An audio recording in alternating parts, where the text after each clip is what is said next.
संभावित रूप से विस्फोटक वायुमंडल में उपयोग के लिए इच्छित उपकरण और सुरक्षात्मक प्रणालियों के लिए यूरोपीय निर्देशों को संदर्भित करता है।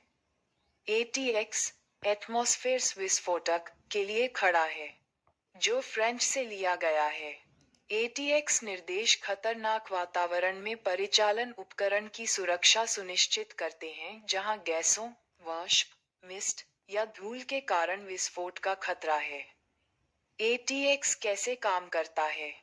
ATX विस्फोटक वायुमंडल और उन स्थितियों में उपयोग किए जाने वाले दोनों उपकरणों को नियंत्रित करता है जिनमें ऐसे उपकरणों का उपयोग किया जा सकता है।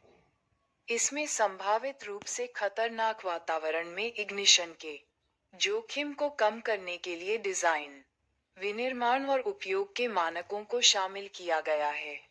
1. ATX निर्देश 2014/34 EU ATX 114 विस्फोटक वायुमंडल में उपयोग के लिए डिजाइन किए गए उपकरण और सुरक्षात्मक प्रणालियों से संबंधित है।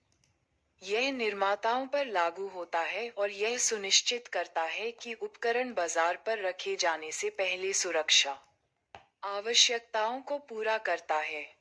निर्देशक 999/92 EC ATX 153 श्रमिकों के स्वास्थ्य और सुरक्षा पर केंद्रित है।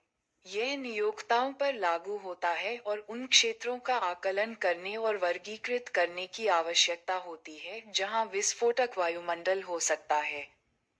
उचित सुरक्षा उपायों को सुनिश्चित करना। 2. खतरनाक क्षेत्रों का वर्गीकरण, गैसों, वाष्प और मिस्ट के लिए जोन 0, जहां एक विस्फोटक वातावरण लगातार या लंबी अवधि के लिए मौजूद होता है। जोन 1, जहां एक विस्फोटक वातावरण सामान्य संचालन में होने की संभावना है।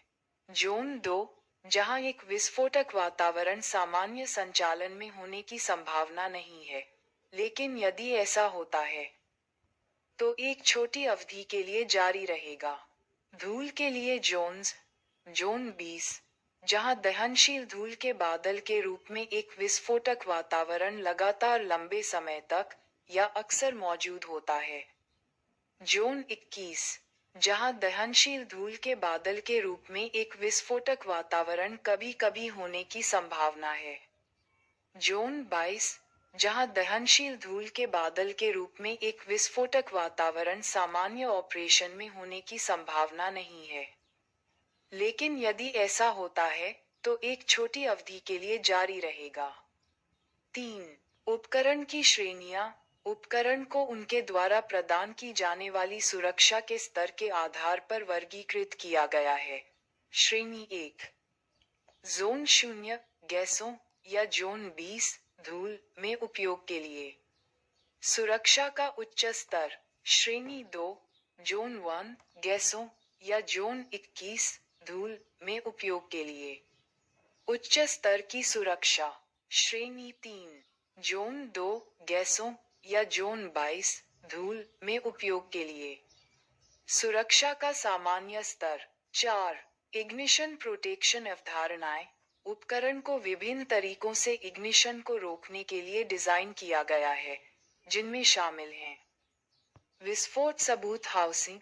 उपकरण के अंदर कोई विस्फोट होता है। आंतरिक सुरक्षा इग्निशन को रोकने के लिए विद्युत और थर्मल ऊर्जा को सीमित करता है। बढ़ी हुई सुरक्षा ये सुनिश्चित करता है कि घटकों को स्पार्क या अत्यधिक तापमान के कारण संरक्षित किया जाता है। ATX उपकरण अंकन।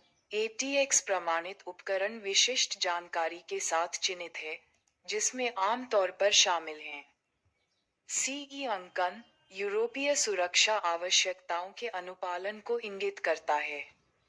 पूर्व प्रतीक उपकरण दिखाता है ATX प्रमाणित है। उपकरण समूह और श्रेणी, उदाहरण के लिए 22G का अर्थ है कि उपकरण उच्च सुरक्षा स्तर के साथ जोन 1, गैसों, के लिए है। तापमान वर्ग इग्निशन को रोकने के लिए महत्वपूर्ण उपकरण के अधिकतम सतह तापमान निर्दिष्ट करता है। ATX का महत्व। सुरक्षा संभावित रूप से विस्फोटक वातावरण में उपकरणों और लोगों की सुरक्षा सुनिश्चित करता है। कानूनी अनुपालन यूरोपीय संघ के भीतर खतरनाक क्षेत्रों में उपयोग किए जाने वाले उपकरणों के लिए अनिवार्य गुणवत्ता आश्वासन एटीएक्स प्रमाणन उपकरण के लिए विश्वसनीयता और मजबूती के संकेत के रूप में कार्य करता है। अभ्यास में, यदि आप विस्फोटक वायुमंडल, जैसे रासायनिक संयंत्रों, तेल रिफाइनरियों, आटा मिलों के साथ वातावरण में उपकरणों को स्थापित करने या बनाए रखने में शामिल हैं, तो दुर्घटनाओं को रोकने और चिकनी संचालन सुनिश्चित करने के लिए एटीएक्स के अनुपालन आवश्यक है।